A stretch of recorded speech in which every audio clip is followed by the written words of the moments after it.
کومینای 2. اتحادیه اروپا باید خواستار ایجاد یک سازوکار تحقیقی سازمان ملل شود که به طور مشخص بر قتل عام سال 1367 و میراث ادامه‌دار آن متمرکز باشد.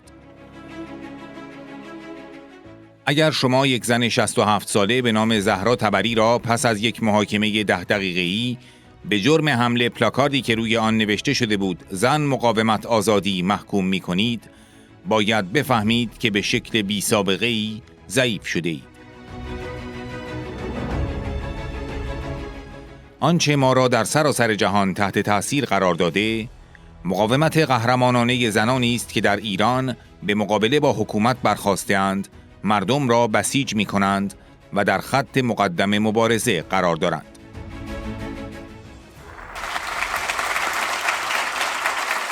Thank you.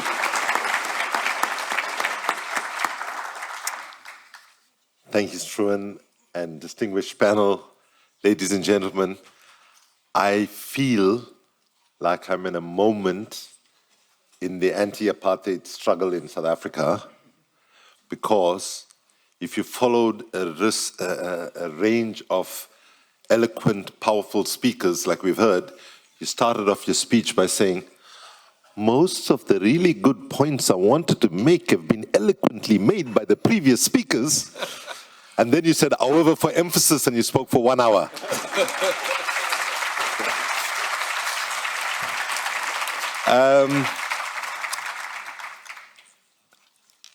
I want to say that I've been inspired by these talks of 10-point plans that we've heard.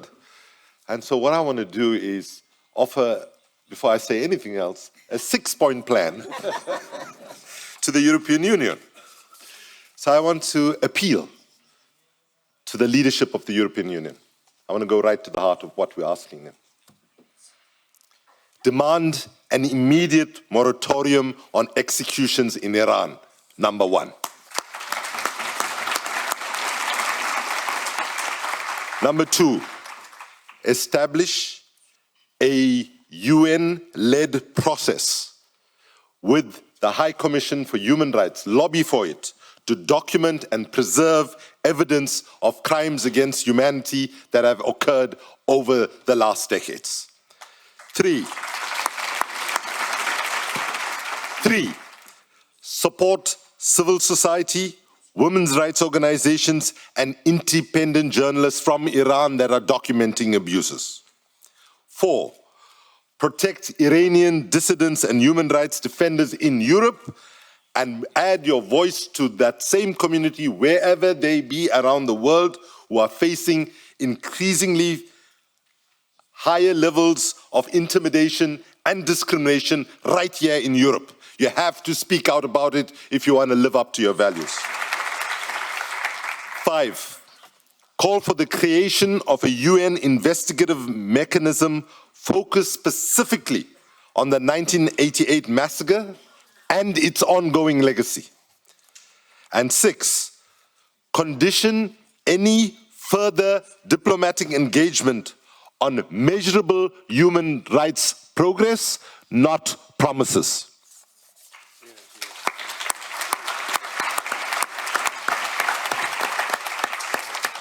So I wasn't joking when I said most of my good points have been taken. I had to scratch out half my speech, so I've written some notes in the middle of the panel. So I want to tell you a little story. When I was the Secretary General of Amnesty, I found myself at the Munich Security Conference in a meeting with the Minister of Foreign Affairs of Iran, Mr. Sharif, together with David Miliband from IRC, the heads of Human Rights Watch, and so on. And we were raising some of these issues, but we were also talking about what was happening with people who had lost families in Syria and so on. We're trying to recover bodies so that people can have some closure. And in the meeting, Minister Sharif said to us, you know, the UN envoy, forget his name now, is always, when he wants to speak to us in Iran, to the Iranian government, he says, come and meet me in Geneva, right? And I listened to it, and I was the last speaker. I said, Minister Sharif, Doesn't matter the UN envoy doesn't want to come to Iran. If you invite me, I'll be there tomorrow. Please invite me. And Minister Sharif said, Kumi, if I invite you, when you leave, I will have to leave with you. I want to just pause here to pick up a woman whose life and story has moved many of us around the world. And I want to speak to the Iranian government as it is today and say to them, repression is never a sign of strength. Repression is a sign of your political weakness. If you can see it fit to convict a 67-year-old woman, Zara Tabari, an engineer, after a trial lasting 10 minutes, for what offense? She carried a banner which said, "Women, resistance, freedom."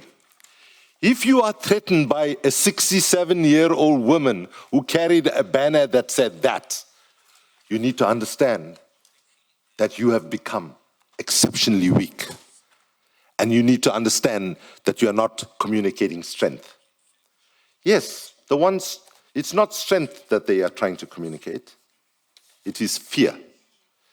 And what has impressed us around the world, the heroic resistance of the women who are in Iran, who are taking on the state and are mobilizing people and in being in the forefront of the struggle. Let's say our solidarity to the women of Iran.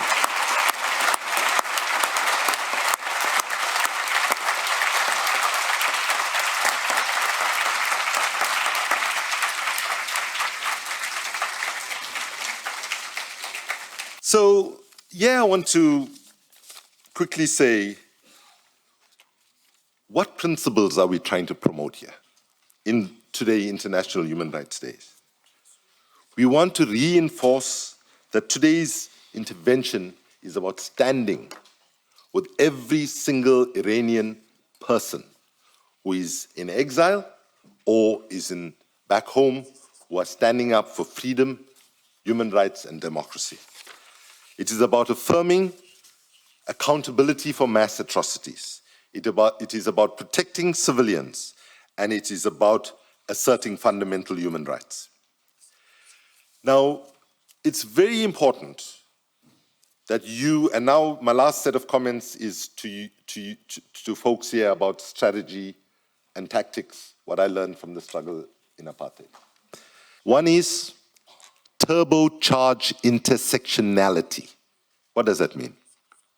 It is about, if you're fighting for human rights, don't close your eyes to environmental justice, to youth development, to building alliances and so on. As we sit here, there is a massive drought going on in Iran.